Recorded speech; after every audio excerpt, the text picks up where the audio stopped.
உங்களுடைய சமூகத்தில் கடந்து வருகிறோம். எங்கள் ஆராதனைகளை நீர் ஆசீர்வதிப்பீராக. நாங்கள் பாடுகிற பொழுது உடைய வல்லமை எங்கள் நடுவில் வெளிப்படுவதாக. செய்தி வேளையிலே கர்த்தர் தாம் எங்களோடு இடைப்படுவீராக. ஒவ்வொருவருக்கும் உடைய வார்த்தைகள் தேவை. எல்லாருக்கும் நீர் வார்த்தைகளை தந்து பேசும்படி ஜெபிக்கிறோம். பாடல் வேளைகளில் ஜனங்களுக்கு ஒரு பெரிய விடுதலை உண்டாகணுமே. இந்த ஆராதனைக்கு வருகிறதான ஒவ்வொரு சகோதர சகோதரிகளுடைய ஆவியாத்ம சரீரத்தில் ஒரு விடுதலை உண்டாகும்படி நாங்கள் ஜெபிக்கிறோம் கர்த்தாவே. ஆண்டவர் இந்த முழு ஆராதனையை நீர் ஆளுகை செய்யணும். பரிசுத்த ஆவியானவருடைய கட்டுப்பாட்டுக்குள் இந்த ஆராதனை இருப்பதாக. ஆண்டவருடைய தடைகள் எல்லாம் உடைத்து கர்த்தருடைய கிரியைகளை நாங்கள் காணத்தக்கதாக இரக்கம் செய்ய வேண்டும் என்று ஜெபிக்கிறோம். வரவேண்டிய அத்தனை பேரையும் சீக்கிரமாய் கொண்டு வந்து எங்களோடு சேர்ந்து ஆராதிக்க பண்ணும். ஆண்டவர் இந்த ஆராதனைக்கு உதவியாக இருக்கிற அத்தனை பேரையும் ஆசீர்வதியும். இயேசுவின் நாமத்தில் ஜெபிக்கிறோம் நல்ல பிதாவே, ஆமென். தெரிந்த பாடல் ஒரு பாடல். அநாதி தேவன் உன் அடைக்கலமே, அவர் நித்திய புயல்கள் உன் ஆதாரமே. இந்த தேவன் என்றென்றும் உள்ள சதா காலமும் நம்முடைய தேவன். அவர் மரண பரியனும் நடத்துவார். அவர் மேல உள்ள நம்பிக்கை தானே. ஆமென்.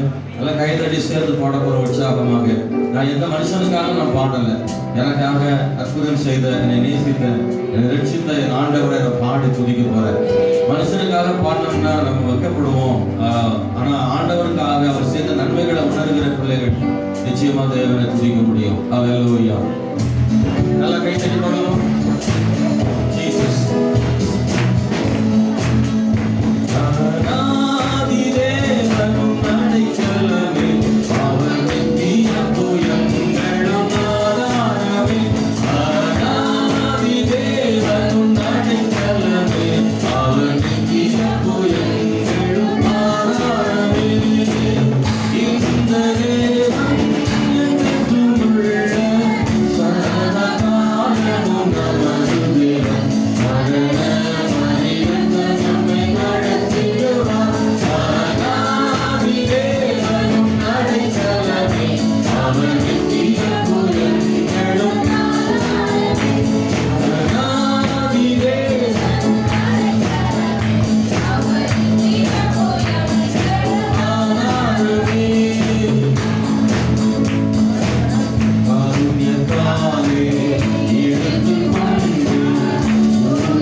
உம்மை புகழுகிறோம், நன்றி கூறுகிறோம் இறைவா. உம் ஆட்சிமை மேலானது இறைவா, உங்க மகத்துவம் மேலானது இறைவா, உம் ஆட்சிமை மேலானது இறைவா, உம் மகத்துவம் மேலானது. உம்மை போற்றுகிறோம், உம்மை புகழுகிறோம், நன்றி கூறுகிறோம்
ஏதாவது செய்யணும் எங்க வாழ்க்கையில, எங்கள் சபை மக்கள் நடுவில் நீங்கள் ஏதாவது செய்ய முடியும் ஆண்டவரே.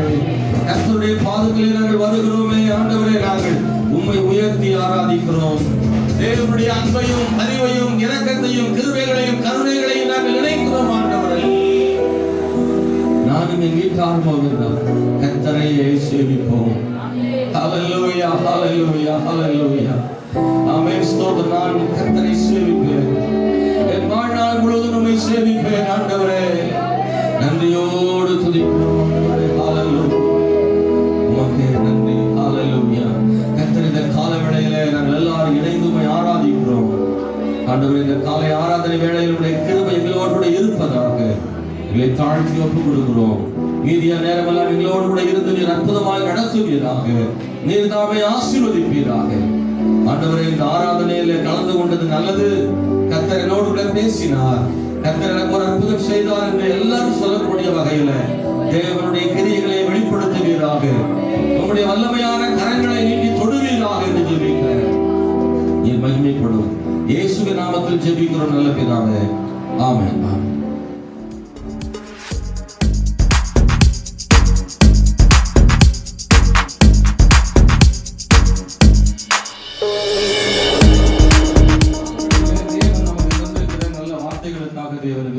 மார்க்கு சுவிசேஷம் 5ஆம் அதிகாரம். மார்க்கு சுவிசேஷம் 5ஆம் அதிகாரத்துல ஒரு வேத பகுதியை நான் வாசிக்கிறேன். நீங்க எல்லாரும் அதை கவனிக்கும்படி அன்போடு கேட்கிறேன். 21வது வசனத்திலிருந்து வாசிக்கிறேன். இயேசு படவில் ஏறி மறுபடியும் இக்கரைக்கு வந்து கடலோரத்தில் இருந்த போது திரளான ஜனங்கள் அவரிடத்தில் கூடி வந்தார்கள். அப்பொழுது ஜெப ஆலய தலைவரில் ஒருவனாகி எவிரு என்பவன் வந்து அவரை கண்டவுடனே அவர் பாதத்தில் விழுந்து, என் குமாரத்தி மரண அவஸ்தைப்படுகிறாள், அவள் ஆரோக்கியம் அடையும்படிக்கு நீர் வந்து அவள் மேல் உமது கைகளை வையும், அப்பொழுது பிழைப்பாள் என்று அவரை மிகவும் வேண்டிக் கொண்டார். அவர் அவனோட கூட போனார். திரளான ஜனங்கள் அவருக்கு பின் சென்று அவரை நெருக்கினார்கள்.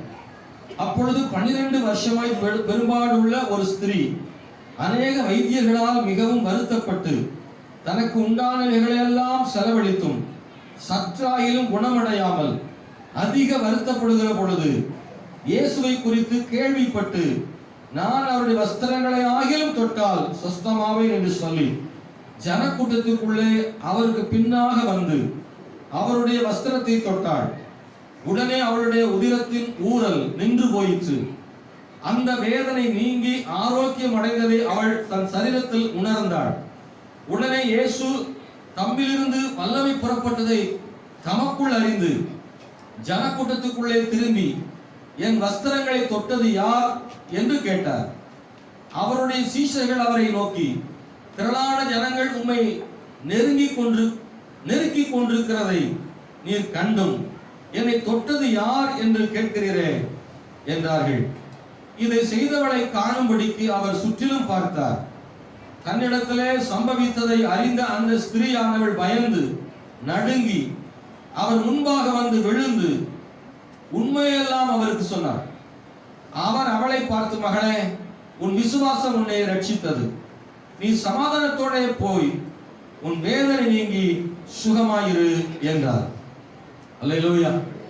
இன்னைக்கு இந்த காலவேளையில நான் உங்களோடு பகிர்ந்து கொள்ள விரும்புகிற விஷயம் விசுவாசமும் அற்புதமும். அல்லேலூயா.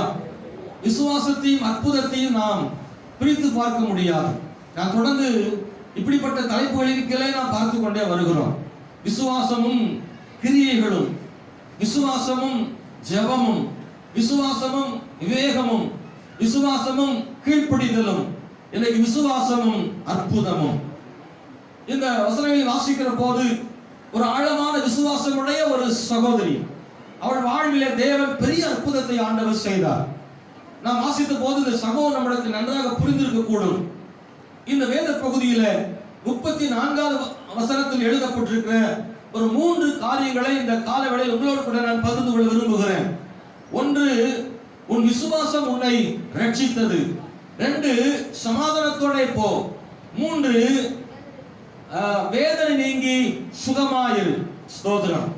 நாம் எல்லாம் சேர்ந்து சொல்ல போறோம். உன் விசுவாசம் உன்னை ரட்சித்தது.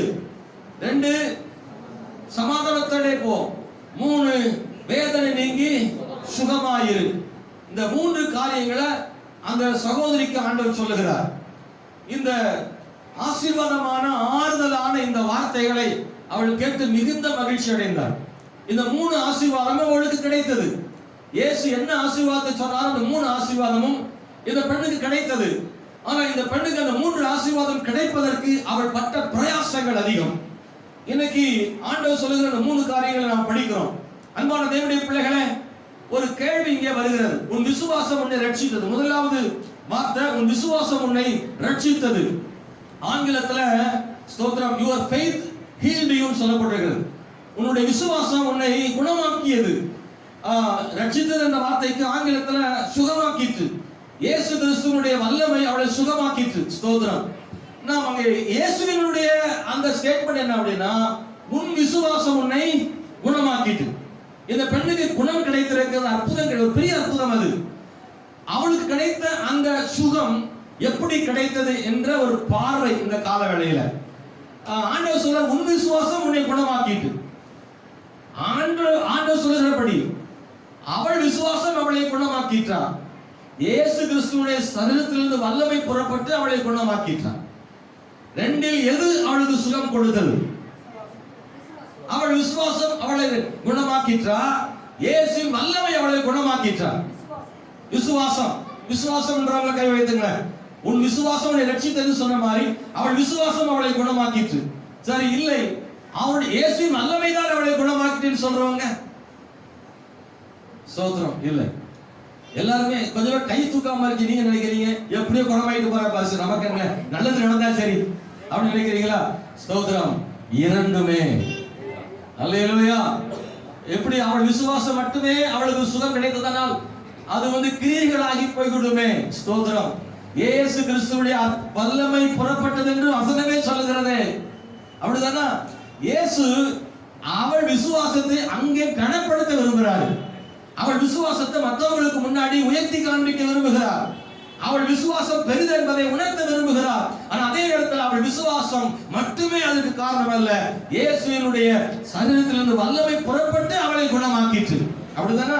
சுபதாசத்துல இருக்கு, தம்மிலிருந்து வல்லமை புறப்பட்டதே அவர் அறிந்து கிறிஸ்து தம்முடைய வல்லமையினால் அவளை சுகமாக்கினார்.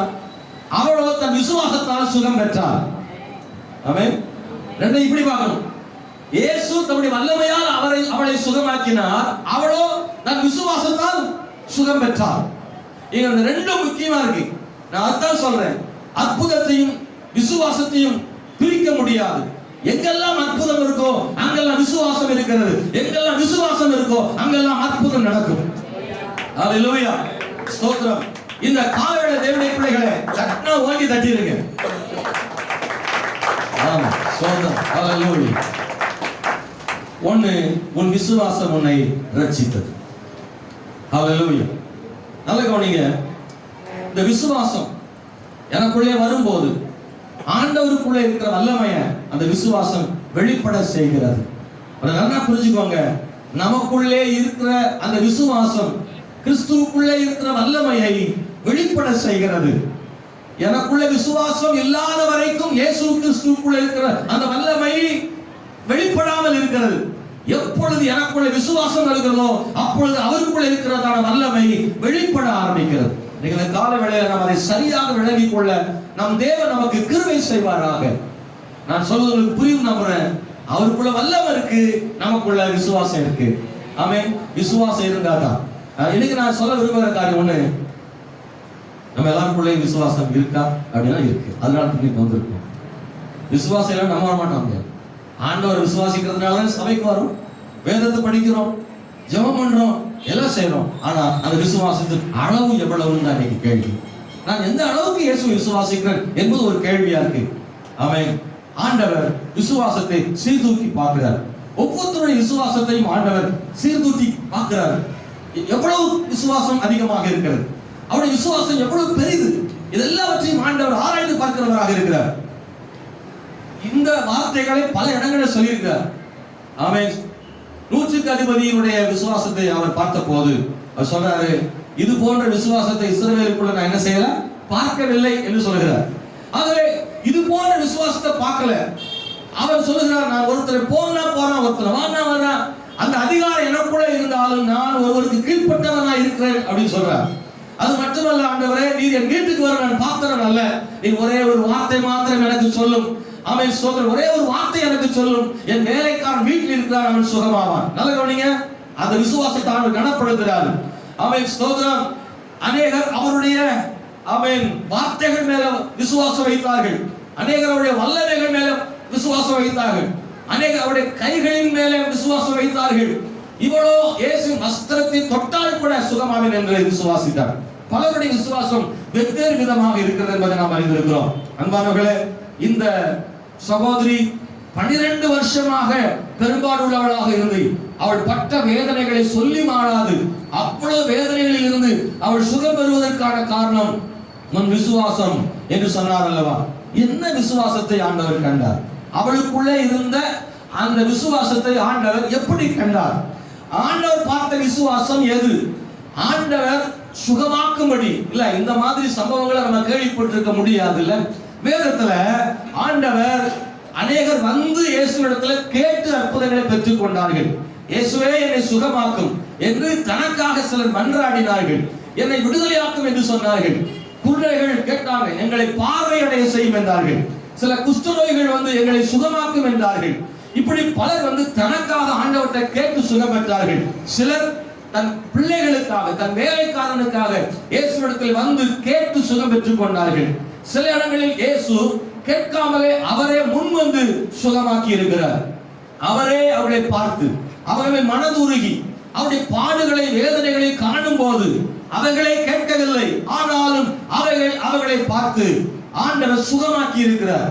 நாயினூருக்கு போகிற வழியில ஒரு பெண் அழுது கொண்டு வருகிறாள். தன் மகன் மரித்து போனான் என்பதற்காக அடக்கம் செய்வதற்கு அந்த ஊர்வலமானது ஊருக்கு வெளியிலே வரும்போது இயேசு ஊருக்குள்ளே நுழைகிறார். ஆண்டவர் பார்க்கும்போது அந்த பெண் அழுது கொண்டு வருகிறாள். அவளுக்கு ஒரே ஒரு குமாரன், அவனும் மரித்து போனான், கணவனும் இல்லை, விதவையாயிருக்கிறாள். தனக்கு இருந்த ஆதரவா இருந்த ஒரே மகன் மரித்ததுனால அழுது புலம்பிக் கொண்டு போகிறாள் அவனை அடக்கம் செய்வதற்காக. யாரும் இயேசுவை பார்த்து கேட்கவில்லை, என் மகனை குணமாக்கும் என்று அவளோ அந்த குடும்பத்தோடு கேட்கவில்லை. இயேசு அவளை பார்த்து ஏன் அழுகிறாய் என்று அவளை கேட்டு பானையை தொட்டு கீழே இறக்கி வாலிபனை எழுந்திரு என்று சொன்ன போது அவன் எழுந்திருந்தான் அல்லவா? யாரும் கேட்காத போதும் கூட அவர்களை பார்த்து மனதுருகியும் சுகமாக்கி இருக்கிறார். கேட்டவளுக்கும் சுகம் கொடுத்தார், கேளாமல் அழுது கொண்டவளுக்கும் இரக்கமாய் சுகம் கொடுத்தார். ஆமென், ஸ்தோத்திரம். இவர்களுக்கு ஆண்டவர் சுகம் கொடுத்தார். இந்த சகோதரி இந்த ரெண்டிலும் இல்லை, இன்னொரு மூன்றாவது ஒரு அடிப்படையில் இருக்கிறார். இவளோ சுகத்தை இயேசுவிடத்தில் கேட்டு பெறாமல் அவளே எடுத்துக்கொண்டாள். கையை வைத்தல் சொல்லுவோமா? நான் சொல்றது புரியும் நினைக்கிறேன். எல்லாம் கேட்டு பெற்றுக் கொண்டார்கள். ஒன்று இவரே கொடுத்தார். கேட்டு பெற்றுக் கொண்டது இவராக கொடுத்தது இவள் அவன் எடுத்துக்கொண்டது. அல்லேலூயா. ரொம்ப ஆச்சரியமா இருக்கும். இவ சுகமாயிட்டா, ஆனா இயேசுக்கு யார் சுகமானார் என்ன செய்யல? அவள் சுகமான பின்புதான் கேட்கிறாரு, ஏன்ட்டு ஒரு வல்லமை புறப்பட்டு போனது. அதனால இயேசுக்கு எதுவுமே தெரியாதுன்னு நம்ம நினைச்சிடக்கூடாது. அவர் எல்லாத்தையும் அறிந்தவர் தான். ஆனால் இயேசுவோ அவர் முன்னாடி போயிட்டே இருக்கிறாரு. பின்னாடி ஒரு சம்பவம் நடக்குது. இது பெரிய ஆச்சரியமானது என்னன்னா, அவர் வஸ்திரத்தை தொட்டவர்கள் எத்தனை பேர்? இயேசுவின் வஸ்திரத்தை தொட்டது எத்தனை பேர்? கணக்கு போட முடியாது இல்ல. தோராயமா 4 பக்கமும் ஆளுத ஒரு 4 பேராவது தொட்டிருக்கணும். அதிக கூட்டம்னா 6 பேர் கூட தொட வாய்ப்பு இருக்கு.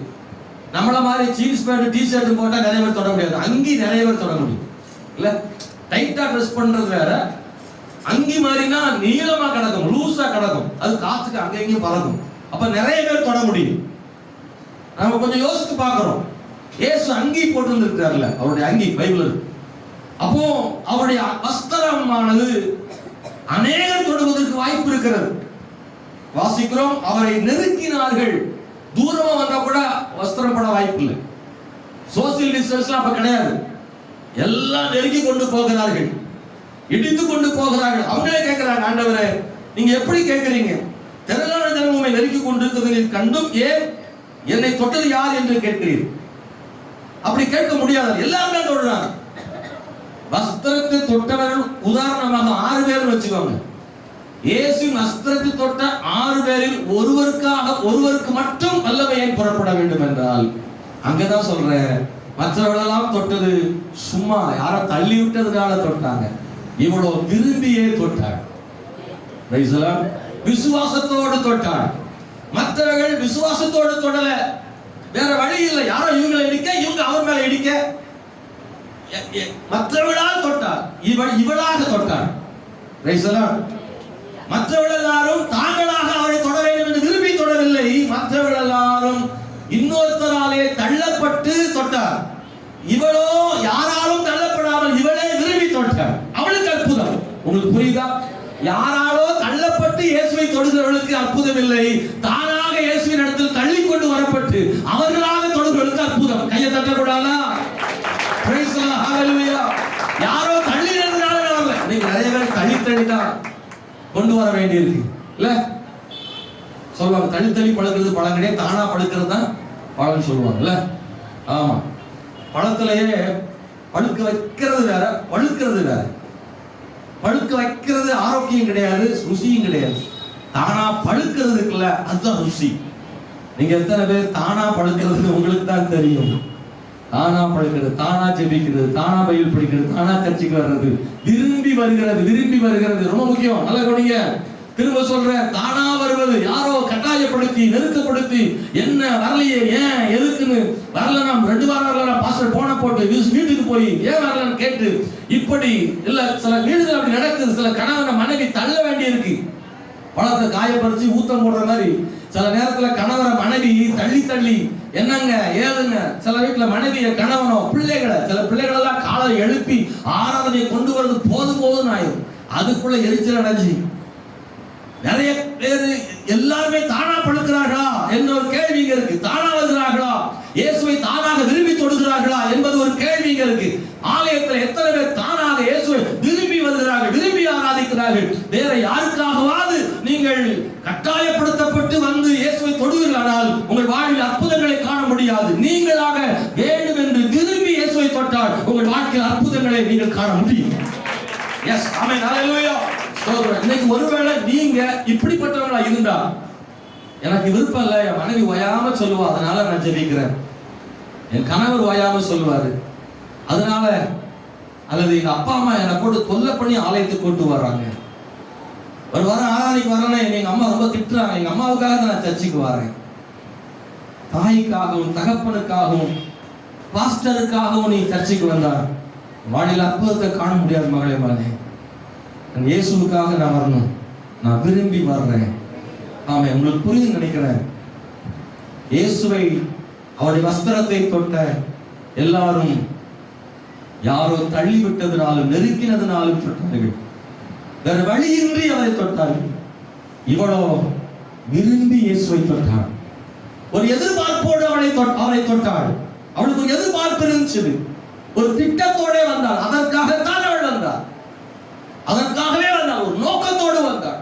நான் வந்ததற்கு ஒரு முகாந்தரம் இல்லையோ என்று ஒரு எதிர்பார்ப்பு இங்க இருந்தது. கர்த்தர் ஏதோ ஒன்றை எனக்கு செய்ய போகிறார், என் ஆண்டவர் என்னை அதற்காக அழைத்திருக்கிறார், என்னை அவர் நேசிக்கிறார், என்னை அதற்காக அழைத்திருக்கிறார், என் மேலே ஒரு திட்டம் இருக்கிறது என்ற உணர்வு அவளுக்கு இருந்துச்சு, அந்த விசுவாசம் அவளுக்கு இருந்துச்சு. நீங்க காலையில் கர்த்தர் உண்மையிலே ஒரு திட்டத்தை வச்சிருக்கிறாரு, அதை அடையிறதுக்கு ஒரு விசுவாசம் தேவை. முழு மனதோடும் முழு எதிர்பார்ப்போடு இயேசுவை தொட கர்த்தர் கிருபை செய்யும். நான் விரும்பி ஜெபிக்கிறேன், நான் விரும்பி ஆராதிக்கிறேன், நான் விரும்பி அவரை தேடி நான் வர்றேன். என்னை யாரும் கட்டாயப்படுத்த வேண்டியதில்லை. 4 முறை 5 முறை சொன்ன பிறகுதான் சிலருக்கெல்லாம் அதை செய்ய வழி இல்லை. சொல்லி செய்யற ஆட்களுக்கு மனப்பூர்வமா செய்ய மாட்டாங்க, தெரியுமா உங்களுக்கு? சொல்லி ஒருத்தனை ஜோமனை வச்சீங்கன்னா அந்த ஜபம் ஒரு மனமா செய்வாங்க நினைக்கிறீங்களா? தோத்திரம் சொல்லிட்டு இருப்போம், மனசுக்குள்ள ஜோமனை சொன்ன ஆளுக்கு பஸ்ஸ விழுந்துகிட்டு இருக்கும். விரும்பி ஆலயத்துக்கு வரணும், விரும்பி ஜெபிக்கணும், விருப்பத்தோட எதையும் விருப்பத்தோட செய். இவள் விருப்பத்தோடு செய்யறதுனால ஆசீர்வாதம். இயேசு இவள் வாழ்வில் கண்ட விசுவாசம் என்ன? 12 வருஷமாக பட்ட கஷ்டங்களுக்கெல்லாம் ஒரு தீர்வு கிடைச்சது இல்ல, அதுக்கு இயேசு கண்ட விசுவாசம் என்ன தெரியுமா? ஆமென். 1, கேள்விப்பட்ட விசுவாசம், கேள்விப்படுகிறதை விசுவாசிக்கிற விசுவாசம். வசனத்தை வாசிக்கும்படி கேட்கிறேன். 27 நான் வாசிக்கிறேன். இயேசுவை குறித்து கேள்விப்பட்டு நான் அவருடைய வஸ்திரத்தை ஆகிலும் தொட்டால் சுத்தமாவேன் என்று சொல்லி அவ எதை கேள்விப்பட்டாலோ அதை விசுவாசித்தார். ஸ்தோத்திரம். அந்த விசுவாசத்தை இயேசு கண்டார். அவருடைய வாழ்க்கையில் இருந்த 3 வகையான விசுவாசம். ஒன்னு கேள்விப்பட்டதை விசுவாசித்தது, 2 இயற்கைக்கு அப்பாற்பட்ட விசுவாசம், 3 செயல்படுத்துகிற விசுவாசம். முதல்ல கேள்விப்பட்டதை விசுவாசிக்கிறது. நல்ல கவனிங்க. அன்னைக்கு இயேசு கிறிஸ்துவ அநேகர் கேள்விப்பட்டார். ஊரு பூரா இயேசுவை பற்றிய பேச்சு, எல்லா இடங்களிலும் பேசுறாங்க. இயேசு அற்புதம் செய்கிறாராமே. போன அந்த கிராமத்துல பெத்தானியாவில் லாசருவை இயேசு உயிரோடு எழுப்பிட்டாராமே. இதுவரைக்கும் நம்ம வாழ்க்கையில் அப்படி கேள்விப்பட்டதே கிடையாது. அப்படிதானே? ஒரு சம்பவம் நடந்துச்சுன்னா அதை ஊர்புறம் பேசுவாங்க தானே. நம்ம ஏரியாவில் எங்கேயாவது ஒரு தெருவில் ஒரு முக்கியமான சம்பவம் நடந்தா அப்படியே பேச்சு ஒருத்தரா போய் எல்லாருக்கும் போயிடும். வீட்டுல பக்கத்து வீட்டுல உட்கார்ந்து அதான் பேசுவாங்க. எங்கு பார்த்தாலும் அதே பேச்சு.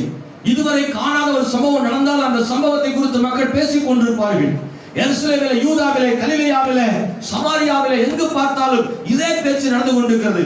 இயேசு அற்புதம் செய்கிறார், இயேசு மரித்தோரை உயிரோடு எழுப்புகிறார், இயேசு கிறிஸ்து இந்த மாதிரியான குருடனின் கண்களை திறந்தார் என்ற செய்திகள் பரவி கொண்டிருக்கிறது. அவன் 15 குருடன் இயேசு கிறிஸ்து அற்புதத்தை கேள்விப்பட்டிருந்தான். அநேகர் இயேசு பற்றி கேள்விப்பட்ட இடத்தில் வந்தார்கள். திரள் கூட்டம் வந்தது. அப்படிப்பட்டதான சத்தம் வரும்போது, செய்திகள் வரும்போது அதை கேட்டவதான் இந்த சகோதரி. அல்லேலூயா. யாரோ இவளுக்கு சொல்லி, நீங்களும் நானும் இந்த மாதிரி கேள்விப்பட்டு தான் நம்ம ஆண்டவரை ஏற்றுக்கொண்டோம்.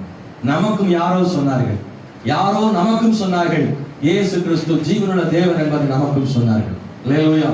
எங்க ஃபேமிலிக்கு அதுருவன் ஒரு சகோதரர், அவங்க நான் சின்ன பேரா இருக்கும் போது எங்க வீட்டுல வயாம சொல்லிக் கொண்டே இருப்பார், ஆண்டவர் இயேசு கிறிஸ்து உங்களை ஆசீர்வதிக்க முடியும். எங்க அம்மா ரொம்ப விருப்பம் இல்லாமல் இருந்தார்கள். ஆனா ஏற்ற காலங்களில் ஆண்டவர் ஏற்றுக்கொள்ள கர்த்தர் செய்தார். வேதத்துல ரோமர் புஸ்தகம் வாசிக்கிறோம், ஒருவரும் சொல்லாவிட்டால் எப்படி அவர்கள் கேள்விப்படுவார்கள் என்று 10ஆம் அதிகாரத்தில் நாம் வாசிக்க முடியும். ஒருவரும் சொல்லாவிட்டால் எப்படி கேள்விப்படுவார்கள்? விசுவாசம் கேள்வியினாலே வரும். ஆகவே கேட்கும் போது அது கிடைக்கும். யாராவது சொல்லியாக வேண்டும். நமக்கு யாரோ இயேசுவை பற்றி சொன்னார்கள். ஸ்தோத்திரம். நாம் யாருக்காவது இயேசுவை சொல்ல வேண்டுமே. ஆண்டவருடைய அன்பையும் அவருடைய ஆசீர்வாதங்களை சொல்ல வேண்டுமே. சொல்லாவிட்டால் எப்படி தெரியும்? நமக்கு யாரோ சொன்னதுனால இப்படிப்பட்ட நன்மைகளை நாம் கண்டிருக்கிறோமே, இதை மற்றவர்களுக்கு சொல்லி ஆக வேண்டும். யாரோ இவளுக்கு சொல்லியிருப்பாங்க, இயேசு அற்புதம் செய்தார்கள். இந்த கேள்விப்பட்ட செய்தியை விசுவாசித்து ஒன்று தெரியுமா? கேட்கிற எல்லாத்துக்குமே எல்லாரும் கேள்விப்படுகிறாங்களா? இல்லை. விசுவாசிக்கிறாங்களா? இல்லை. காதல கேட்கிற எல்லா செய்தியும் மக்கள் விசுவாசிக்கிறாங்களா? இல்லை. அன்னைக்கு அநேகர்கள் கேள்விப்பட்டதை விசுவாசித்தார்கள். உதாரணமாக ஏரோது கூட இயேசுவை கேள்விப்பட்டார். ஏரோது ஆச்சரியமானவன் கேள்விப்பட்டான். யோவான் ஸ்நானகன் மறுபடியும் யோவான் ஸ்நானகனே வந்திருக்கிறார் என்று அவன் நினைத்தான். இயேசு செய்த அற்புதங்கள் எல்லாம் கேள்விப்பட்டார். ஆனா இயேசு கிறிஸ்துவை விசுவாசிக்கல. இயேசு கிறிஸ்துவை கேள்விப்பட்ட எல்லாரும் விசுவாசிக்கல. ஆனா யாரெல்லாம் விசுவாசித்தார்களோ அவர்கள் இயேசுவிடத்தில் ஏதோ ஒன்றை பெற்றுக் கொண்டார்கள். இன்னைக்கு இந்த காலவேளையில இயேசுவை கேள்விப்படாமல் இருக்கிறார்கள். உலகம் முழுவதிலும் இயேசு பற்றி சொல்லப்படுகிறது. இயேசு என்றால் யார் என்று தெரியும். ஆமென், ஸ்தோத்திரம். இயேசுவின் செய்திகள் பல வழிகளில் மக்களை போய் சேர்கிறது. வசனம் போய் சேர்கிறது. செய்திகள்ல ரேடியோ, டிவி மூலமாக, இன்னைக்கு வாட்ஸ்அப், பேஸ்புக் மூலமாக, யூடியூப் மூலமாக ஏதோ ஒரு வழியில இயேசு கிறிஸ்து யார் என்பதை மக்கள் கேட்கத்தான் செய்கிறார்கள். ஆனால் கேட்கிற எல்லாரும் அதை விசுவாசிப்பதில்லை. ஆனால் இந்த சகோதரி கேட்பதை, இயேசுவை பற்றி கேட்பதை விசுவாசித்தார். கேள்விப்பட்டதை விசுவாசிக்கிற அந்த விசுவாசத்தை இவளில் இயேசு இவளிடத்தில் கண்டார். அல்லேலூயா. அன்பான தேவனுடைய பிள்ளைகளே, லூக்கா 7:3 வாசிக்கிறோம், கேள்விப்பட்டவைகளை விசுவாசித்த 100க்கு அதிபதி அவனும் இயேசு சுகமாக்குறார் என்று கேள்விப்பட்டுதான் வந்தார். சங்கீதம் 78 2 முதல் 4 உள்ள வசனங்களை நான் படிச்ச நேராயிரும். நீங்க தயவு செய்து வீட்டுல படிங்க. சங்கீதம் 78 2 முதல் 4 வசனங்களை படிச்சீங்கன்னா அங்கே சொல்லப்பட்டிருக்கிறது, நாங்கள் கேள்விப்பட்டதை விசுவாசிக்கிறோம், அந்த விசுவாசத்தை எங்க பிள்ளைகளும் கேள்விப்படும்படி எங்க தலைமுறைகளுக்கு நாங்கள் சொல்லுகிறோம் என்ற அர்த்தத்துல அங்க சொல்லப்பட்டிருக்கிறார். மாணவர்களே, இன்னைக்கு நாமும் கேள்விப்படுகிறோம். நான் கேள்விப்பட்டதை நான் விசுவாசிக்கிறேன். என் பிள்ளைகளும் கேள்விப்படும்படியாக நான் அவர்களுக்கும் இதை சொல்ல விரும்புகிறேன். இயேசு கிறிஸ்துவை பற்றி நான் கேள்விப்பட்டதை போல மற்றவர்களுக்கு சொல்ல விரும்புகிறேன். அன்பானவர்களே, கேள்விப்பட்டதை விசுவாசிக்கிற அந்த விசுவாசம் நினைக்கிறேன். இரண்டாவது முக்கியமான ஒரு விசுவாசத்தை இயேசு அவளிடத்திலே கண்டார். என்ன தெரியுமா? இயற்கைக்கு அப்பாற்பட்ட விசுவாசம். 27 படிக்கிறோம். இயேசு கிறிஸ்துவை கேள்விப்பட்டு நான் வஸ்திரத்தையாகில் தொட்டால் சொஸ்தமாவேன் என்று சொல்லி. ஹல்லேலூயா. நான் ஏற்கனவே சொன்னேன், இது மாதிரி யாரும் அப்படி விசுவாசிக்கல. நான் மற்றவர்களை போல நான் விசுவாசிக்கல. எல்லாரும் அவர்கிட்ட போய் கேட்பாங்க. ஆனா இவா இயேசு கிறிஸ்து போய் என்ன பிரச்சனைன்னு சொல்ல தயக்கம். குருடர் போய் சொல்லிட்டாங்க, எனக்கு கண் தெரியல, என் பார்வை அடைய வேண்டும், என் மகன் மரண அவஸ்தையா இருக்கிறார், என்ன தேவை என்பதை எல்லாராலும் சொல்ல முடிந்தது. ஆனால் இந்த பெண்ணாலே தனக்கு என்ன பிரச்சனை என்பதை இயேசுவிடத்தில் வந்து சொல்ல தயக்கம். ஆமென், ஸ்தோத்திரம். சுற்றிலும் ஏராளமான மக்கள் கூடியிருக்கிறார்கள். அவர்கள் மத்தியில் இந்த சகோதரி தன்னுடைய பெரும்பாடை குறித்து, தன் வியாதியை குறித்து பப்ளிக்கா சொல்ல அவளால் இயலவில்லை. அவன் ஸ்தோத்திரம் தயங்குகிறாள். அவள் எப்படி பெறுவதற்கு தெரியவில்லை. யோசித்து பார்த்தாள், நான் எப்படி போய் இயேசுவிடத்தில் அற்புதம் பெற முடியும்? எல்லாவற்றுக்கும் வழி இருக்கு, விசுவாசம் இருந்தாள். ஆமென். பிரச்சனை பெரிதாக இருக்கலாம், வெளியில் சொல்ல முடியாதா இருக்கலாம். ஆனால் விசுவாசம் என்று ஒன்று இருந்தால் வெற்றி பெறுவதற்கும் ஜெயம் பெறுவதற்கும் அற்புதம் பெறுவதற்கும் வாய்ப்புகள் இருக்கிறது, வழி இருக்கிறது. அல்லேலூயா, அல்லேலூயா. பிரச்சனைகளை வெளியே சொல்லக்கூடியவர்கள் மட்டும்தான் ஆண்டவருடைய அற்புதம் பெற முடியும் என்றல்ல. என் பிரச்சனைகளை வெளியே சொல்ல முடியாது என்று எண்ணுகிற சகோதர சகோதரி, உனக்கும் ஆண்டவருடைய அற்புதம் பெற வழி இருக்கு. கையை தட்ட முடிஞ்சா? ஆமென், ஹல்லேலூயா, ஸ்தோத்திரம். அவங்க எல்லாம் சொல்லிடுறாங்க, இவங்க எல்லாம் சொல்லிடுறாங்க, அவங்க பிரச்சனை வேற, ஏன் பிரச்சனை வேற, என்ன போல பிரச்சனை யாருக்குமே இல்ல நினைக்கிறீங்களா? அப்படித்தான் இந்த மகள் நினைத்திருப்பாள். ஸ்தோத்திரம். எல்லாரும் இயேசுட்ட போய் தன் பிரச்சனையை சொல்றாங்க, வழி இருக்கு. ஏன் பிரச்சனை எப்படி சொல்ல முடியும் என்று தயங்குகிறதான ஒரு பிரச்சனை அது. அப்படிங்க சொல்ல முடியாத பிரச்சனை. ஆனா அவளுக்கு ஒரு வழி இருந்தது. காரணம் விசுவாசம் உள்ள இருந்ததுனால. அவள் விசுவாசம் உள்ளவளா யோசித்து பார்க்கிறாள், என்ன செய்யலாம், எப்படி சொல்லலாம், இயேசு வர்றாரு, அவர் நம்ம எப்படி பேசுறது, என்ன விதமாய் பேசுகிறது? யோசித்து பார்த்தா, நான் நம்புகிற அந்த இயேசு, ஆமென், ஸ்தோத்திரம், சர்வ வல்லமை உள்ளவராக இருக்கிறாரு. ஆகவே நான் அவரிடத்தில் என் பிரச்சனைகளை சொன்னாலும் சொல்லாவிட்டாலும் என் பிரச்சனைகளை வேறு வழியிலே நான் சொல்ல போகிறேன். அவருடைய வஸ்திரத்தை ஆகிலும் தொட்டால் நான் சுகமடைவேன். ஹல்லேலூயா. அவருக்குள்ளே இருக்கிற வல்லமை அவர் வஸ்திரத்தில் இருக்கும் என்று நம்புகிறேன். அவர் வஸ்திரம் தொடும்போது என் வல்லமை, என் விசுவாசம், ஹல்லேலூயா, எனக்குள்ள நம்பிக்கை மூலமாக இயேசு என்னை சுகமாக்குவார் என்று நம்பினான். ஆமென், ஹல்லேலூயா. இயற்கைக்கு அப்பாற்பட்ட விசுவாசம் பாருங்க. இயற்கை அப்பாற்பட்ட விசுவாசம். தன் பிரச்சனையை சொல்ல முடியல, செய்கை மூலமாகவே அவள் அற்புதம் பெற்றாள். அந்த வஸ்திரத்தின் ஓரத்தை அவள் தொட்ட போது ஒரு வல்லமை வெளிப்பட்டது. எல்லாரும் தொட்டாலும் வல்லமை வெளிப்படல, இவள் தொடும்போது வல்லமை வெளிப்பட்டிருந்தது. ஆமென், ஸ்தோத்திரம். இயேசு எப்படியும் சுகமாக்குவார் என்ற ஆழமான விசுவாசம், ஆழமான விசுவாசம். இயற்கைக்கு அப்பாற்பட்ட விசுவாசம் இயற்கைக்கு அப்பாற்பட்ட அற்புதத்தை கொண்டு வரும். அல்லேலூயா. இவளுக்கு இவளுடைய விசுவாசமும் இயற்கை அப்பாற்பட்டது, இயேசுவின் அற்புதமும் இயற்கைக்கு அப்பாற்பட்டது. ஆமென், அல்லேலூயா.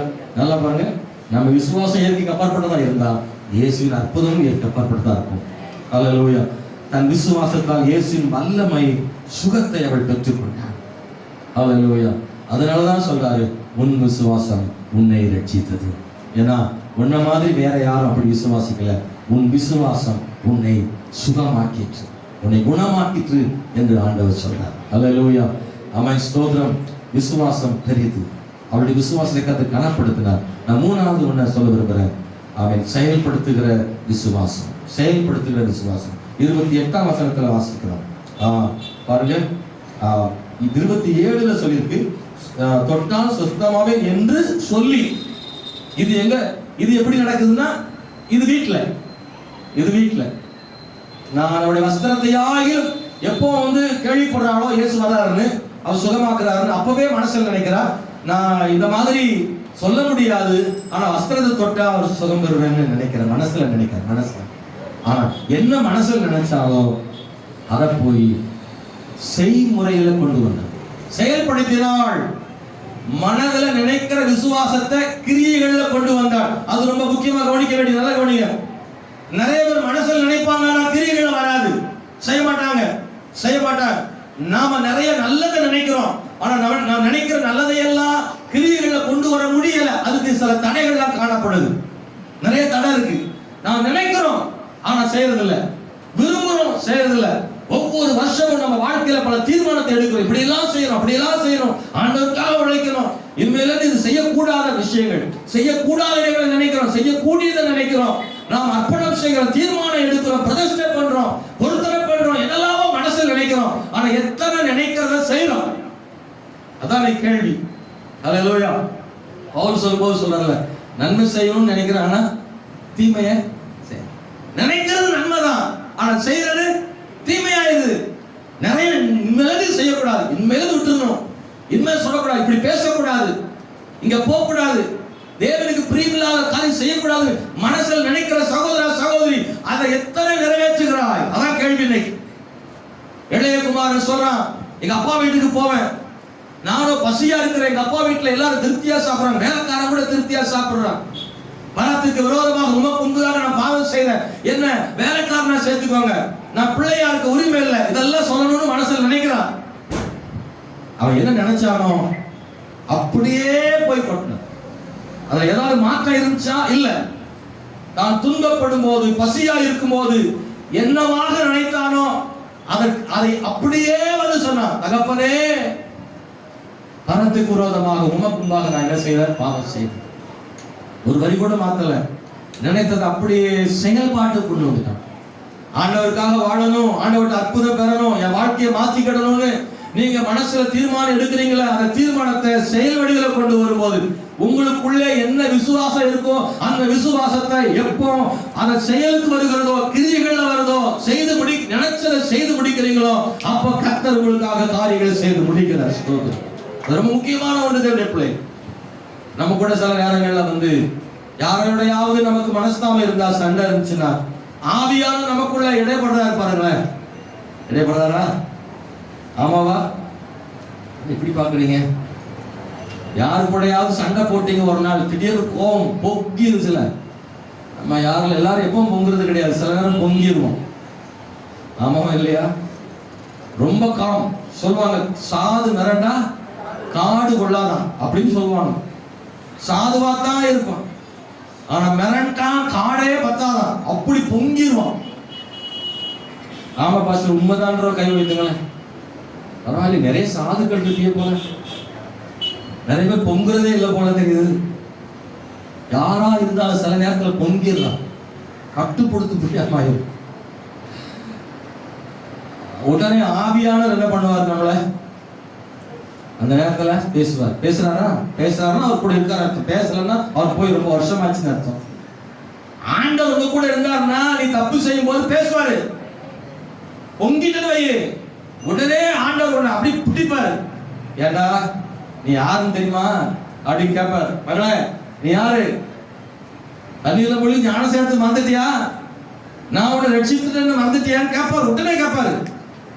உடனே மனசுல ஒரு படபடப்பு உண்டாகும், உடனே ஒரு குற்ற உணர்வு வந்துடும்.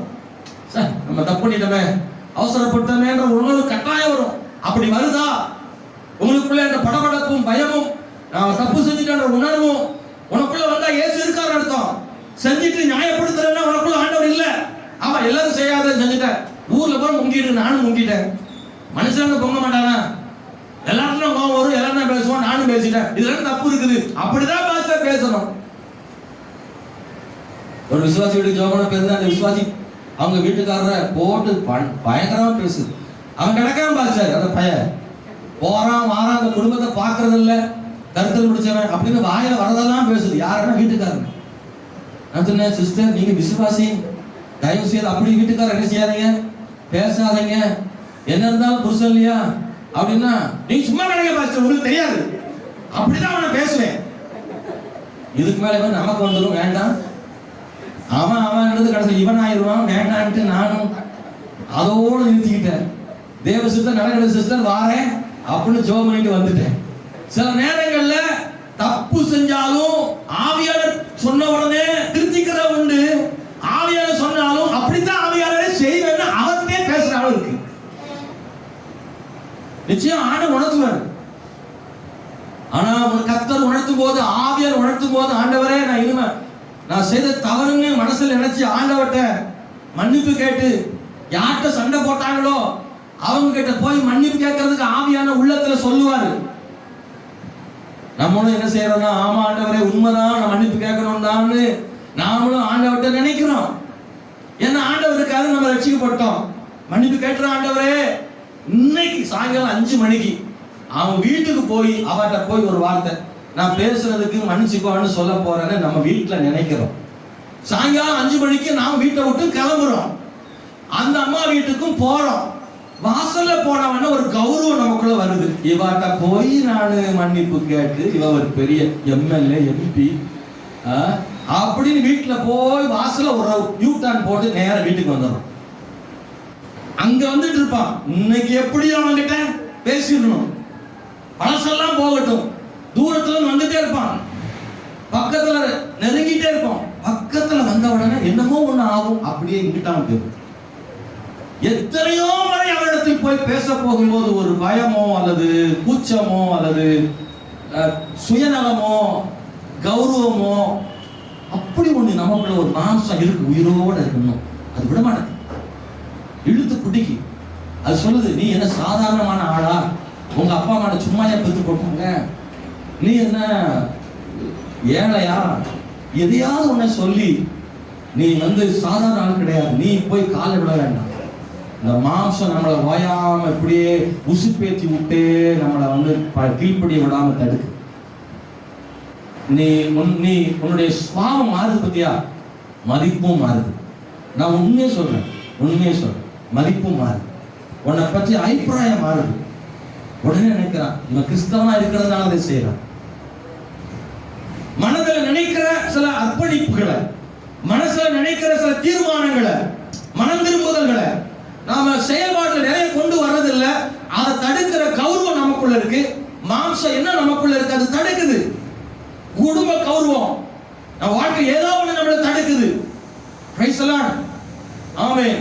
தாயோட சில வீட்டுல கேக்குற, அப்பாட்ட பேசி ரொம்ப வருஷம் ஆகுது சிலருக்கு, அம்மாட்ட பேசி ஒரு பிள்ளை வாலிப பிள்ளை சொல்லுது, அம்மாட்ட பேசி 2 வருஷம் ஆச்சு, ஒரே வீட்டுக்குள்ள தான் இருக்கு, பொங்கி போடுறது திங்குது, அம்மாட்ட பேசுறது இல்ல.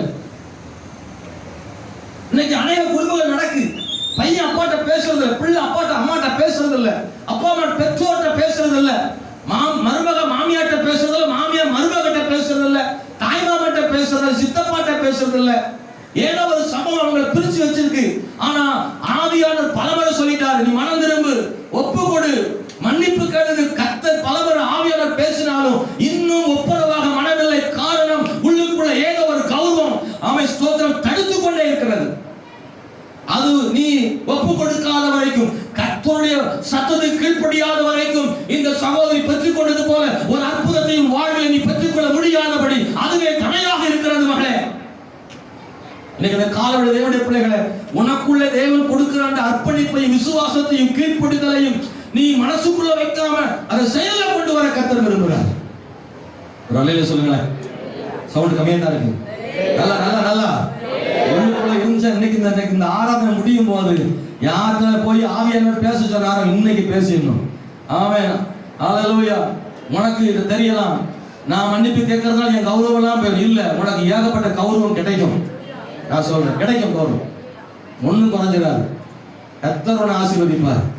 ஹல்லேலூயா. நான் சொல்றேன், செயல்படுத்தும் விசுவாசம், செயல்படுத்தும் விசுவாசம். மனசுல அவன் நினைச்சா மட்டும் பார்த்தாதுங்க. வேற சொன்னாங்க, இயேசுதான் எப்போ நினைச்சிட்டு இருக்கு, அவர் இல்லாம நான் இல்லை அப்படின்னு. இயேசுவே, சில இயேசு நினைக்கிறதுன்றது உட்காரும் போது எழும்போது சொல்றாங்கல்ல இயேசுவே, அது நினைக்கிறேன், அது கிடையாது. அவருடைய வார்த்தைக்கு கீழ்ப்படுகிறது. இயேசுவை பத்தி என்ன விசுவாசிக்கிறோமோ அதை செய்கையில கொண்டு வர்றது. கர்த்தரை பற்றிய விசுவாசத்தை செய்கையில கொண்டு வராத வரைக்கும் அந்த விசுவாசமானது அற்புதங்களை கொண்டு வராத விசுவாசமானது. அவருடைய சொந்த இரத்தத்தால் மீட்கப்பட்டது. நான் என்ன சொல்றேன்னா, நம்ம வாழ்க்கையில கர்த்தரை பற்றி விசுவாசம் உடையவர்களா இருந்தும் அதை கிரியைகளை கொண்டு வராம சுயத்துல வாழ்வதனால நீங்க எப்போ பெற வேண்டிய அற்புதத்தை நீங்க இன்னும் பெறாம இருக்கீங்க. அந்த அற்புதம் தாமதமாகிக்கிட்டே இருக்கு அப்படின்னு நான் சொல்றேன். உங்களுக்கு எப்பவோ கர்த்தர் அற்புதம் செய்திருக்கணும், எப்போ நீங்க ஆசீர்வாதத்தை பெற்றிருக்கணும். ஆனா இப்படிப்பட்ட சில காரியங்களை ஒப்புரவாகாததுனால, மன்னிப்பு கேட்காததுனால, ஒப்பு கொடுக்காததுனால அந்த அற்புதம் தனாயிக்கிட்டே போயிட்டே இருக்கு. உன் வாழ்க்கையில இன்னும் நன்மை வர மாட்டேங்குது. நீ நினைக்கிறது நடக்கல, நீ எதிர்பார்க்கிற ஆசீர்வாதம் கிடைக்கல. அதுக்கு காரணம் வாழ்க்கையில அதை செய்து பார் மகளே மகனே, உன் வாழ்க்கை அற்புதத்தை காண்பீர்கள். எவ்வளோ தன் வாழ்வில விசுவாசித்ததை செய்து முடித்தாள், அற்புதங்களை பெற்றுக் கொண்டாள். உன் விசுவாசம் உன்னை ரட்சித்தது. இரண்டாவது சொல்றாரு, சமாதானத்தோட போ. இல்ல, சமாதானத்தோட போ. ஆண்டவர் சமாதானம் கொடுக்கிற தேவன் இருக்கிறார். இந்த பெண்ணுடைய வாழ்க்கையில ஏன் அவர் சமாதானத்தோட போட்டு சொன்னார்னா, அதுக்கு 3 காரணம் இருக்கு. இல்ல, 3 விசுவாசம் இருந்தது மாதிரி 3 காரணம் இருக்கு. அவளுக்கு ஏன் சமாதானம் இல்லைன்னா, ஒரு சமாதானம் இல்லாத காரணம் வியாதியினால சமாதானம் இல்லைல்ல. நோயற்ற வாழ்வே குறையற்ற செல்வம்னு உலகத்துல சொல்லுவாங்கல்ல. நோயின்னு ஒண்ணு வந்துச்சுன்னா மனசுல சமாதானமும் என்ன செய்யுது, போயிடுது. இல்ல, பாருங்க, ஒரு வீட்டுல பிள்ளைக்கு காய்ச்சல் வந்துட்டுனா தாய்க்கு சமாதானமே இருக்காது. சாப்பாடு அன்னைக்கெல்லாம் கஞ்சி துவையல் தான். நல்ல சாப்பாடு கிடைக்கும்னு நினைக்கிறீங்க?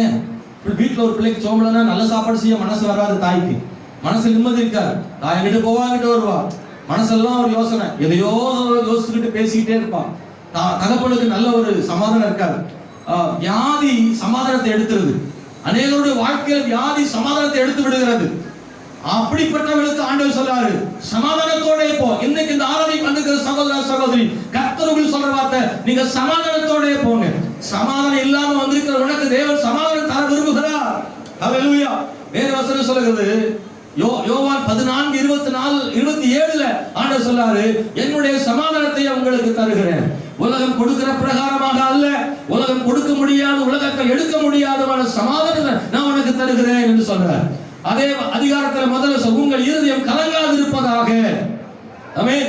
உன் இருதயம் கலங்காது இருப்பதாக. இவளுடைய வாழ்க்கையில வியாதி சமாதானத்தை எடுத்து விட்டது. எவ்வளவு நாள்? 12 வருஷம் அவளுக்கு சமாதானம் கிடையாது. இதனாலே அலைந்து கொண்டிருக்கிறாள், சமாதானம் இல்ல. 2, பணத்தினால சமாதானத்தை இழந்துட்டான். ஆமென். 12 வருஷமான வியாதி, 12 வருஷமா தனக்கு இருக்கிற எல்லாத்தையும் வித்துட்டான். வசனம் சொல்லுது அங்கே மார்க் 5:26 அநேக வைத்தியர்களால் மிகவும் வருத்தப்பட்டு, பிரைஸ் தி லார்ட். இங்க அவளுக்கு வேதனை, வருத்தம், அவளுக்கு சமாதானம் போனதுக்கு காரணம் வியாதி மட்டும் இல்ல, இன்னொன்னு வைத்தியர்கள் அவளை, அப்படிதான் வசனம் சொல்லுது. ஆமென், ஸ்தோத்திரம். என்ன சொல்லியிருக்கு? அநேக வைத்தியர்களால் மிகவும் அவளை வருத்தப்படுத்துறது யாரும் கூட வியாதி மட்டும் இல்ல, வியாதியினால வருத்தப்பட்டு வைத்தியத்தை போனா வைத்தியர் என்ன செய்யறாரு? வருத்தப்படுத்துறாரு. அவர் எப்படி வருத்தப்படுத்துறாரு? பல்ஸ் பார்க்கறதுக்கு முன்னாடி பல்ஸ பார்த்துறாரு, கையை பிடிச்சு பார்க்கறதுக்குள்ள பாக்கெட்டை பார்த்துறாரு, வியாதியை பார்க்கறதுக்கு முன்னாடி முறுக்கு செயினை பார்க்கறாரு. ஓரளவுக்கு தேரும், ஒரு வாரத்துக்கு ஓட்டலாம், இல்ல ஸ்கேனெல்லாம் எழுதி கொடுக்கலான்ற ஒரு தெம்பு அவருக்கு வருது. சிலரை பார்த்தா ஸ்கேன் ரிப்போர்ட் எழுதி கொடுக்க முடியாது, ஆளை பார்த்தாலே தெரியும் இவங்களை வச்சு 1 மாசம் ஓட்டலாம் அப்படி, எவ்வளவு காலத்துக்கு இந்த ஆத்மாவை ஓட்டலாம்ன்ற அவருக்கு ஒரு பிடிமானம் கிடைச்சிருது. அநேக வைத்தியர்களால் இவள் நெருக்கப்பட்டு, இந்த வைத்தியர் சொல்லுவாங்க அவர்கிட்ட போனோம், அவரு கொஞ்ச நாள் பணத்தை கறந்துட்டு விட்டுருவார். இன்னொரு வைத்தியர், எல்லா வைத்தியரும் மோசம் கிடையாது, ஆனா இவள் போன வைத்தியர்களா இவளை நெருக்கிட்டாங்க. ஆகவே இவளுக்கு சமாதானம் வைத்தியர்களாலும் போய்விட்டது. ஒரு வைத்தியத்தை போனா, ஐயோ இந்த வைத்தியர் இப்படி புடுங்குறாரு பணத்தை, இன்னொருத்த போனா அவரு அப்படி இப்படி போகாத வைத்தியர்கள் எல்லா வைத்தியத்தையும் போனா அநேக வைத்தியர்கள் இவளை நெருக்கினார்கள், அவளை வேதனைப்படுத்தினார்கள். அல்லேலூயா. அடுத்த வசனம் சொல்லுது, தனக்கு உண்டானவைகளை எல்லாம், இந்த வார்த்தையை கவனிக்கணும். பைபிள் ஒரு வார்த்தை கூட கடந்து போயிடக்கூடாது. ஒவ்வொரு வார்த்தைக்குள்ளேயும் பல அர்த்தங்கள் இருக்கு. அவளுக்கு உண்டானவைகளை எல்லாம் செலவழித்தும், அவளுக்கு என்னென்ன ஆஸ்தி இருந்துச்சோ, சொத்து இருந்துச்சோ எல்லாத்தையும் வித்து எல்லாம் சொன்ன, இதுக்கு மேல கொடுக்கறதுக்கு ஒண்ணுமே இல்லைன்ற இடத்துக்கு வந்துட்டான். சமாதானம், வியாதி சமாதானத்தை எடுத்து விடுகிறது. அப்புறமா பேசலாம், சிலருக்குலாம் வியாதி வந்துட்டுனா அவ்வளவுதான், இருமல் வந்தாலே கொரோனான்றான். லேசா இருமிட்டா போ, திரும்பி பார்க்கலாம். பேங்க்ல போய் இருமி பாருங்க, அவ்வளவு உங்களை பார்த்துருவோம். ஆஹா, கொஞ்சம் தள்ளிடுவான், எட்டி ஒரு 10 அடி தள்ளி போயிடுவான். ஒரு மாதிரி இருமுறாங்க. இன்னைக்கு அப்படி சூழ்நிலை அப்படி இருக்கு. ஸ்தோத்திரம். கொஞ்சம் வயிறு வலிச்சுன்னா அந்த அம்மா உட்காந்து யோசிக்க ஆரம்பிச்சிருக்கு, வயிறு வலிக்குது, புண்ணா இருக்குமோ அல்லது கேன்சரா இருக்குமோ, அது ஆகி மேலகள் வந்து செத்துக்கிட்டு போயிடுவோமோ, ஒரு சின்ன அது சும்மா ஏதோ மீன் சாப்பிட்டு ஆய்வுல கொஞ்சம் வயிறு வலி, அதுக்கு நம்ம கேன்சர் வரைக்குமே போயிடும். இந்த வியாதி இருக்கிற சமாதானத்தை கெடுத்துருது. டிவியில வேற சொல்லிக்கிட்டே இருக்கான், கேன்சருக்கான அடையாளங்கள் ஆவன, கொஞ்சம் வலிக்கிற மாதிரி இருக்கும், சில மயக்கம் தோன்றும், அவ்வப்போது கொமட்டல் வரும். எல்லாமே எனக்கு இருக்கு, இது வேறமா அது வேறமா. சில நேரம் நீங்க நினைக்கிறதெல்லாம் டிவியில சொன்னா உடனே கற்பனை பண்ணி அதுதான் முடிவுக்கு வந்துடாதீங்க. கொரோனாவுக்கான அறிகுறிகள் லேசா இருமல் இருக்கும், இங்க நிறைய இருமிட்டா இருக்குங்க. எல்லா இருமலும் எல்லா காய்ச்சலும் எல்லா சளியும் கொரோனா கிடையாது. சில நேரங்களில் சில வியாதிகள் இருக்கிற சமாதானத்தை கெடுக்கிறது. அதுவா இருக்குமோ இதுவா இருக்குமோன்னு சில வியாதிகள் இருக்கிற சமாதானத்தெல்லாம் எடுக்கிறது. இவளுக்கு உண்மையாக 12 வருஷம் சமாதானம். பணம் குறையும் போது சமாதானம் கெட்டு போயிருது இல்ல. பாக்கெட்ல பணம் இருக்கிற வரைக்கும் கொஞ்சம் நல்ல பாட்டு கேட்கலாம், வரதான் செய்யும். சிலருக்குலாம் 10 நாள் வரைக்கும் தான் பாட்டு. 20ஆம் தேதிக்கு மேல தொடங்கிட்டானா குட் ஃப்ரைடே ஆரம்பிச்சிருது. அவன் முதல் 10 நாளைக்கு கிறிஸ்துமஸ், அப்புறம் போக போக அவங்களுக்கு குட் ஃப்ரைடே லெந்து நாட்கள் ஆரம்பிச்சிடும். சில நேரத்தில் 25க்கு மேல போயிட்டாங்கன்னா அந்த 3 நாள் இயேசு சிலுவையில் தொங்கின காலம், கஞ்சி துவையல், முதல் வாரம் விருந்து, சம்பளம் கையில் வாங்கின உடனே பணம் பாக்கெட் எடுக்கிற வரைக்கும் பயங்கரமான கிறிஸ்துமஸ் கொண்டாடுறது தான். எப்போதும் மீடியமா வச்சுக்கணுங்க. நீங்க கையில வாங்கின உடனே காலி பண்ணிடக்கூடாது. 31ஆம் தேதி நினைச்சுக்கணும், 30ஆம் தேதி நினைச்சுக்கணும், அப்படியே கொண்டு போகணும், கதையை கொண்டு போகணும். ஹல்லேலூயா. ஆண்டவர் சொல்றாரு, நான் கொடுக்கிற சமாதானம் உலகத்தால கொடுக்கவும் முடியாது, உலகத்தால எடுக்கவும் முடியாதுன்னு ஆண்டவர் சொல்றாரு. அந்த சமாதானத்தை ஆண்டவர் நமக்கு தருவார். ஹல்லேலூயா. உங்களுக்கு கொடுத்த சமாதானத்தை பணம் எடுத்துட முடியாது. பாக்கெட்ல 100 ரூபாய் இருந்தாலும் அவருடைய சமாதானம் நமக்கு இருக்கும். பாக்கெட்ல 500 ரூபாய் இருந்தாலும் அவருடைய சமாதானம் இருக்கும். பாக்கெட்ல எதுவும் இல்லாட்டாலும் ஒரு சமாதானம். ஏன் தெரியுமா? பாக்கெட்ல 100 ரூபாய் தான் இல்லை, ஆனா இயேசு உள்ள இருக்கிறார் நமக்குள்ள. அந்த சமாதானம் இல்ல. பணத்தினால் வருகிற சமாதானம் நிலையானது அல்ல, இயேசுவால் வருகிற சமாதானம் நிலையானதாக இருக்கும். பணத்து மேல வைக்கிற என் நம்பிக்கை இருக்குல்ல, அதனால வர்ற சமாதானம் அது பணம் இருக்கிற வரைக்கும் தான் இருக்கும். இயேசுவால் வருகிற சமாதானம், அவர் மேல் வைக்கிற நம்பிக்கையால் வருகிற சமாதானம், அது எப்போது இருக்கும்? இயேசு இருக்கிற வரைக்கும் இருக்கும். இந்த உலகத்துல நிரந்தரமற்றவர்கள் மூலமாய் வருகிற சமாதானம் நிரந்தரமற்றது, நிரந்தரமானவர் மூலமாய் வருகிற சமாதானம் நிரந்தரமானது. உங்களுக்கு புரியும் நினைக்கிறேன். நிரந்தரமற்றவர்களால் நமக்கு சமாதானம் சிலர் வந்துருப்பாங்க, அது நிரந்தரமே கிடையாது, போகும் வரும். நிரந்தரமானவரால் வருகிற சமாதானம் ஒன்று இருக்குல்ல, அது எப்போது நிரந்தரமானதாகவே இருக்குமான்னு யாருங்களே. ஆண்டவர் சொல்றாரு, மகளே உனக்கு சமாதானம் உண்டா கடவுள். 3வது ஒரு அவளுக்கு ஒரு சமாதானம் இல்லாம போனதுக்கான தெரியுமா? நான் இயேசு வஸ்திரத்தை நான் தொட்டுட்டேன்ல, இயேசு என்ன சொல்லுவாரோ அவர் வேற திரும்பி பார்த்துட்டாரு. என்ன யார் தொட்டு தெரியாதுன்னு நினைச்சுக்கிட்டா, ஆனா யார் தொட்டதுன்னு அவர் கேட்டுட்டாரு. அவர் என்ன சொல்லுவாரோ, சாபம் போட்டுருவாரோ, அவர் வஸ்திரத்தை தொட்டதுக்கு ஏதாவது திட்டிடுவாரோ அப்படின்னு உடனே அவருக்கு சமாதானம் போயிடுச்சு. அவர் சொல்றாரு, இல்லம்மா நான் உன்னை திட்ட விரும்பல, உன் விசுவாசம் உன்னை ரட்சித்ததுன்னு பாராட்டுறாரு. திட்டு விழுவோன்னு நினைக்கிற நேரத்துல பாராட்டு கிடைக்குது. அன்பான தேவனுடைய பிள்ளைகளை, இன்னைக்கு ஆண்டவர் ஒரு சமாதானத்தை கற்றுத்தர விரும்புகிறார். ஆமென், ஸ்தோத்திரம். 3வது சொல்ல விரும்புகிறேன், வேதனை நீங்கி சுகமாயிரு. வேதனை நீங்கி சுகமாயிரு. இந்த சகோதரிக்கு ஆண்டவர் சொன்ன வார்த்தை, உன் வேதனை நீங்கி சுகமாயிரு. இன்னைக்கு இந்த கால வேளையில தேவனுடைய பிள்ளைகளை, ஏதோ ஒன்று உங்களை வேதனைப்படுத்திக்கிட்டு இருக்கலாம், ஆனா கர்த்தர் சொல்றாரு, உன் வேதனை நீங்கி சுகமாயிரு. யாத்திராகமத்துல 3ஆம் அதிகாரத்துல நீங்க வாசிக்கிற போது 7ஆம் வசனம் நினைக்கிறேன், மோசேக்கு ஆண்டவர் சொல்றாரு, எகிப்தில் என் ஜனங்கள் படுகிற வேதனைகளை நான் அறிந்திருக்கிறேன்னு சொல்றாரு. நீங்க நினைக்கலாம், நான் கஷ்டப்படுறது யாருக்கு தெரியும், நான் எவ்வளவு வேதனைப்படுறேன் ஆண்டவருக்கு தெரியாதா அப்படின்னு நினைக்கிறீங்க. இல்லை, கர்த்தருக்கு தெரியும். உன் வேதனை நீக்கிறதுக்கு ஆண்டவர் விரும்புகிறாரு. சரியான நேரத்தில் உன் வேதனைகளை ஆண்டவர் நீக்குவாரு. உங்க விசுவாசம் உங்களுக்குள்ள இருந்து பெருகட்டும். கர்த்தர் நீங்க வேதனையோடு இருக்கணும்ன்றது அவர் ஆசையே கிடையாது. தேவ பிள்ளைகள் வேதனைப்படுவதை கர்த்தர் ஒருபோதும் விரும்பல. ஆமென். சில நேரம் நம்ம நினைக்கிறோம், இது தேவ சித்தம் அப்படின்னு நம்ம நினைச்சுக்கிறோம். இல்லை, நான் ஏழையா இருப்பதும், நான் கஷ்டப்படுவதும், நான் வேதனைப்படுவதும் அவர் சித்தமே கிடையாது. சில நேரங்களில் கர்த்தர் பொறுத்து இருக்கிறார், ஆனா நான் வேதனைக்கு சுகமாய் இருக்க கர்த்தர் விரும்புகிறார். அல்லேலூயா. அநேகருடைய வாழ்வில் கற்ப வேதனை போல சில வேதனைகள் மக்கள் சகிக்கிற சில கால சூழ்நிலை கர்த்தர் சொல்றாரு, அந்த வேதனை நீங்கி சுகமாயிரு. எல்லாரும் சொல்லுவோமா? வேதனை நீங்கி சுகமாயிரு. கண்களை மூடி ஜெபம் பண்ண போறோம். இந்த கால வேளையில உன் விசுவாசம் உன்னை ரட்சித்தது மகளே. எப்படிப்பட்ட விசுவாசத்தை கர்த்தர் உன்னை எதிர்பார்க்கிறார் தெரியுமா? நீ ஆண்டவரை பற்றி கேள்விப்படுகிறத நம்ப முடியாவிட்டாலும் விசுவாசித்தல். 2 இயற்கைக்கு அப்பாற்பட்ட விசுவாசத்தை கர்த்தர் உன்கிட்ட கேட்கிறாரு. எல்லாரும் விசுவாசிக்கிறாங்களா அது மாதிரியா? இல்ல மகளே, உன் விசுவாசம் பெரிதாக இருக்கட்டும் மகளே. ஓ ஹல்லேலூயா. மற்றவங்க எல்லாரும் நேசிக்கிறாங்க, பரவாயில்ல, பேதுருவே அவங்கள மாதிரி நான் உங்ககிட்ட எதிர்பார்க்கல, அதை விட மேல என்ன கேட்கிறேன், அவர்களிலும் என்னை அதிகமா நேசிக்கிறாயா? ஆண்டவர் எல்லாரும் போல உங்ககிட்ட விசுவாசத்தை எதிர்பார்க்கல, உங்ககிட்ட அதிகமான விசுவாசத்தை எதிர்பார்க்கிறார், உங்ககிட்ட அதிகமாக அன்பை எதிர்பார்க்கிறார்.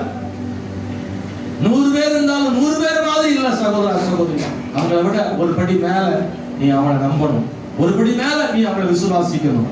ஹல்லேலூயா. இயற்கைக்கு அப்பாற்பட்ட விசுவாசம் உங்ககிட்ட கர்த்தர் கேட்கிறாரு. 3 செயல்படுத்துகிற விசுவாசத்தை கர்த்தர் உங்ககிட்ட எதிர்பார்க்கிறாரு. சமாதானத்தோட போ, சமாதானத்தோட போ. அண்ணா தேவ சமூகத்தில் அழுது ஜெபித்த போது அவள் சமாதானத்தோட வீட்டுக்கு போனாள். அடுத்த வருஷம் அவருடைய வாழ்வில் ஒரு பெரிய மகிழ்ச்சி ஏற்பட்டது. உன் வேதனை நீங்கி சுகமாய், உன் வேதனை நீங்கி சுகமாய், உன் வேதனை நீங்கி சுகமாய். ஓ ஹல்லேலூயா. வேதனை அவருக்கு தெரியாது நினைக்காத, நீங்க அந்தரத்தில் வெடிக்கிற கண்ணீர் இயேசுவுக்கு தெரியாதது நினைக்காத மகளே. யாருக்கு தெரியாமல் வீட்டுக்குள்ளே அழுது புலம்புகிறதை கர்த்தர் காணவில்லை என்று எண்ணாதே. அவர் உனக்கு சகாயம், கண்ணீரை காண்கிற தேவன் அவர். இந்த உலகத்தில் கண்ணீர் வெடிக்கும் போது பலரும் கூட அந்த கண்ணீரை பார்த்து கொண்டிருக்க கூடும், ஆனால் இயேசு உன் கண்ணீரை துடைக்கும் வல்லமை உடையவர். நான் ஒரு விதவை அழுது கொண்டு போன போது எல்லாரும் அதை பார்த்து கொண்டுதான் இருக்க முடிந்தது, எல்லாரும் கண்ணீர் துடைக்க இயலவில்லை. ஆனால் இயேசுவோ பார்த்து கொண்டு மாத்திரமில்லை, அவள் கண்ணீரை துடைத்தார்.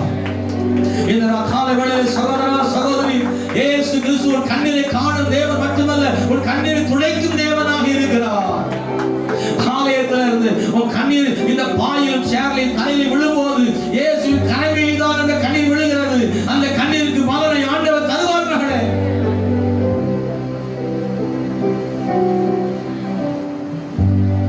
கண்ணீர் துடைக்கும் காருண்யமே, மன்னித்து மறக்கும் தாயுள்ளவே. கண்ணீர் துடைக்கும் காருண்யமே, மன்னித்து மறக்கும் தாயுள்ளவே. விண்ணக பேரின்பமே அப்பா, விண்ணக பேரின்பமே அப்பா, உம்மை நேசிக்கிறேன் ஆர்வமுடன், நேசிக்கிறேன் அப்பா, உம்மை நேசிக்கிறேன் ஆர்வமுடன், நேசிக்கிறேன். பலியாகி என்னை மீட்டீரையா, பாவங்கள் சுமந்து தீர்த்தீரையா. பலியாகி என்னை மீட்டீரையா, பாவங்கள் சுமந்து தீர்த்தீரையா. ஒளியாய் வந்தீரையா ஐயா, ஒளியாய் வந்தீரையா. கண்ணீர் துடைக்கும் காருண்யமே, கண்ணீர் துடைக்கும் காருண்யமே, மன்னித்து மறக்கும் தாயுள்ளவே. கண்ணீர் துடைக்கும் காருண்யமே, மன்னித்து மறக்கும் தாயுள்ளவே.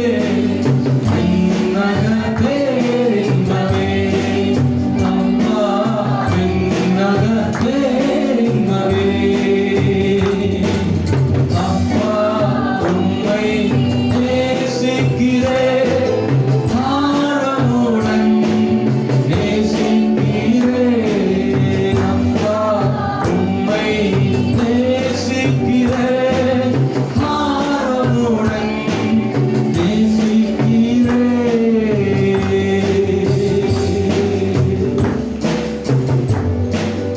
ஹல்லேலூயா. இந்த காலவேளையில இந்த செய்தியை கேட்கும்போது அது மனுஷனுடைய வார்த்தையாக யாரும் இல்லாமல் கர்த்தரே நம்மோடு கூட பேசினார் என்ற விசுவாசத்தோடு இந்த வசனத்துக்கு நீங்கள் ஒப்பு கொடுங்க அன்போடு கேட்கிறேன். நல்லவையான செய்திதான், ஆனா நான் எப்ப கர்த்தருக்கு அர்ப்பணம் செய்கிறேனோ, அவருடைய வார்த்தைக்கு நான் எப்ப கீழ்ப்படுகிறேனோ, ஒப்பு கொடுக்கிறனோ, அப்ப அந்த வல்லமையான வார்த்தையை வாழ்க்கையில மாற்றத்தை கொண்டு வரும்.